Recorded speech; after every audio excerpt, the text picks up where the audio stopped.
السلام علیکم دوستو، آج کی کہانی کا نام ہے خوشگوار زندگی۔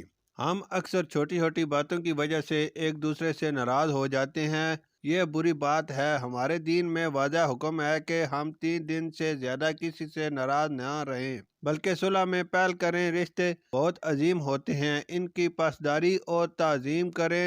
نوک جھوک زندگی کا حصہ ہے۔ اختلافات، ناراضگی، غصہ انسان کی ذات کا حصہ ہیں، مگر کسی انسان کو برا سمجھنا، مذاق اڑانا، اپنے سے کم تر سمجھ کر بے عزتی کرنا بڑا پن نہیں ہے۔ دوسروں سے توقع رکھنے کے بجائے ان کی توقع پر پورے اترو۔ حق مانگنے سے پہلے اپنا فرض ادا کرو، زندگی آسان ہو جائے گی۔ دوسروں سے شکایت کرنے کے بجائے خود اپنے رویے پر غور کرو۔ اسی کو اپنے گریبان میں جھانکنا کہتے ہیں۔ خود احتسابی عمل سے گزریں تو احساس ہوتا ہے کہ کوتاہی اپنی بھی ہے۔ ایک اچھے عمل سے تمام رکاوٹیں دور ہو سکتی ہیں۔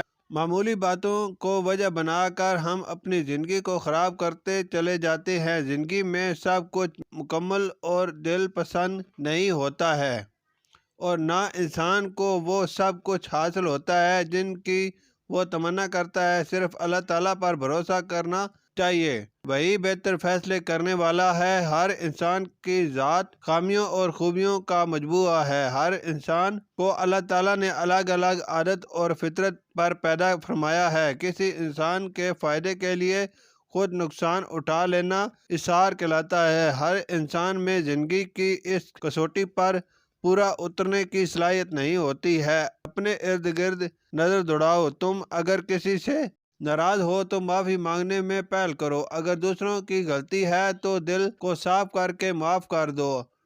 پیار محبت سے آپس میں مل کر خوشگوار زندگی گزاری جا سکتی ہے۔ شکریہ۔